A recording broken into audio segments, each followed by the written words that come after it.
Pulmonary edema. Introduction. Pulmonary edema is a condition characterized by the accumulation of fluid in the alveoli and lung interstitium, leading to impaired gas exchange and respiratory distress.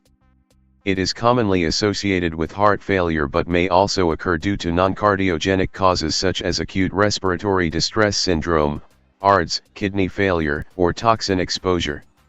If not treated promptly, it can result in severe hypoxia and respiratory failure. Definition. According to the American Lung Association, pulmonary edema is a condition caused by excess fluid in the lungs, making it difficult to breathe and reducing oxygen exchange. According to the World Health Organization, WHO, pulmonary edema is the accumulation of fluid in the alveoli and interstitial spaces of the lungs, leading to impaired oxygenation and respiratory distress. Types of pulmonary edema. Cardiogenic pulmonary edema, due to left-sided heart failure or increased pulmonary capillary pressure. Non-cardiogenic pulmonary edema, due to increased capillary permeability, example ARDS, infections, toxin exposure. Neurogenic pulmonary edema, due to severe brain injury or trauma. High-altitude pulmonary edema, HAPE, occurs in high altitudes due to hypoxia-induced vasoconstriction. Etiology. 1. Cardiogenic pulmonary edema, caused by increased hydrostatic pressure in pulmonary circulation. Left ventricular failure, example congestive heart failure, myocardial infarction. Hypertensive crisis, sudden increase in blood pressure. Valvular heart diseases, mitral stenosis, aortic stenosis. Cardiomyopathy, dilated or hypertrophic. Arrhythmias, atrial fibrillation, ventricular tachycardia. 2. Non-cardiogenic pulmonary edema, caused by increased capillary permeability or other factors. Acute respiratory distress syndrome, ARDS. Pneumonia or lung infections. Sepsis and systemic inflammatory response syndrome, SIRS. High-altitude pulmonary edema, HAPE. Pulmonary embolism. Kidney failure, fluid overload. Neurogenic pulmonary edema, brain trauma, seizures, stroke. Toxic inhalation, smoke, ammonia, chlorine gas. Drug overdose, opioids, aspirin toxicity, heroin use. Risk factors. History of heart disease, heart failure, coronary artery disease. Hypertension, high blood pressure. Chronic kidney disease. Lung diseases, COPD, pneumonia. Obesity. Smoking and substance abuse, opioids, cocaine. High altitude travel. Severe infections and sepsis. Pathophysiology. Underlying cause, heart failure, ARDS, kidney failure, etc. Down arrow. Increased hydrostatic pressure or increased capillary permeability. Down arrow. Fluid leaks from pulmonary capillaries into the interstitium. Down arrow. Fluid accumulation in alveoli. Down arrow. Impaired gas exchange, oxygenation and carbon dioxide removal. Down arrow. Hypoxia and respiratory distress.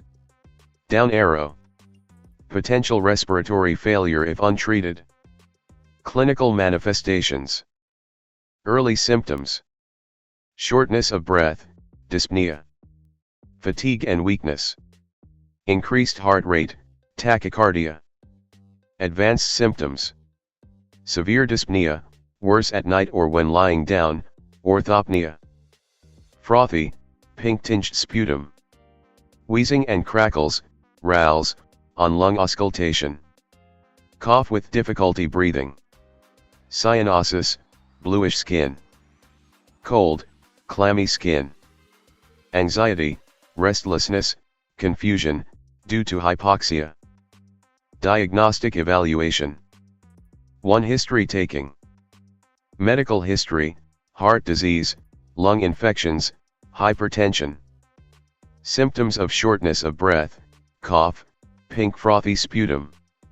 Medication use, NSAIDs, opioids, cardiac medications. Recent infections or high-altitude exposure. 2. Physical examination. Vital signs, tachypnea, tachycardia, hypertension/hypotension. Lung auscultation, crackles, wheezing. Jugular vein distension, in cardiogenic pulmonary edema. Peripheral edema, in heart failure-related cases. Cyanosis and signs of respiratory distress. 3. Specific tests and procedures. Chest X-ray, shows fluid accumulation, enlarged heart, cardiogenic cause. ECG, electrocardiogram detects underlying heart conditions. Echocardiography, evaluates heart function and detects valvular disease or left ventricular dysfunction. Arterial blood gas, ABG, analysis, reveals hypoxia and respiratory acidosis. B-type natriuretic peptide, BNP, test, elevated levels indicate heart failure as the cause. Pulmonary artery catheterization, helps differentiate cardiogenic and non-cardiogenic pulmonary edema.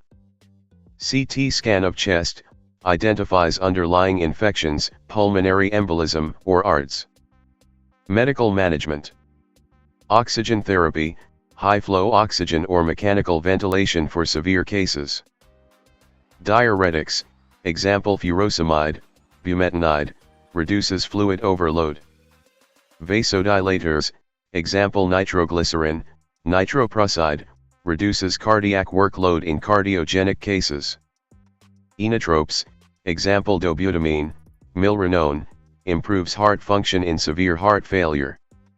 Corticosteroids, used in non-cardiogenic cases, example ARDS. Antibiotics, if pulmonary edema is due to pneumonia or infections. Morphine, with caution, reduces anxiety and preload in some cardiogenic cases. Surgical management. Coronary artery bypass grafting, CABG if due to coronary artery disease. Valve replacement surgery, for severe mitral or aortic valve disease. Left ventricular assist device, LVAD for advanced heart failure. Lung transplantation, in severe non-cardiogenic cases such as ARDS or pulmonary fibrosis. Nursing management. Impaired gas exchange related to pulmonary fluid accumulation. Administer oxygen as prescribed. Monitor ABG levels and oxygen saturation. Elevate head of the bed to improve lung expansion. Ineffective breathing pattern related to respiratory distress. Assess respiratory rate, depth, and effort. Assist with breathing techniques, pursed lip breathing.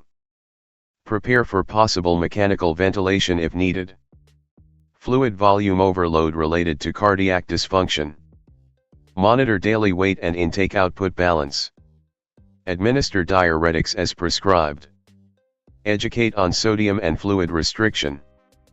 Anxiety related to difficulty in breathing. Provide emotional support and reassurance. Administer prescribed anxiolytics if needed. Prevention. Control hypertension and heart disease. Manage diabetes and kidney disease. Avoid high sodium intake. Stop smoking and limit alcohol consumption. Exercise regularly and maintain a healthy weight. Take prescribed medications as directed. Complications. Respiratory failure, severe fluid accumulation impairs gas exchange, leading to hypoxia and hypercapnia. Acute hypoxemia, decreased oxygen levels can cause organ dysfunction and metabolic acidosis. Cardiac arrest, severe hypoxia and acidosis may lead to life-threatening arrhythmias and sudden cardiac arrest. Pulmonary hypertension, increased pressure in the pulmonary arteries can strain the right heart. Right ventricular failure, chronic pulmonary edema can lead to cor pulmonale. Multi-organ dysfunction syndrome, MODS, prolonged hypoxia can cause failure of vital organs such as the kidneys, liver, and brain. Pleural effusion, excess fluid can accumulate in the pleural cavity, worsening respiratory distress.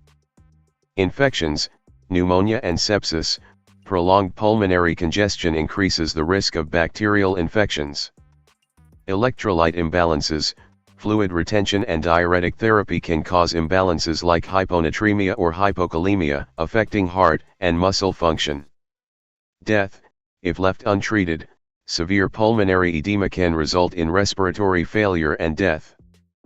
Conclusion: pulmonary edema is a life-threatening condition requiring urgent medical intervention.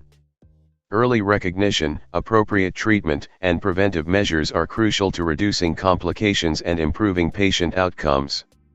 A multidisciplinary approach involving cardiologists, pulmonologists, and nurses is essential for effective management.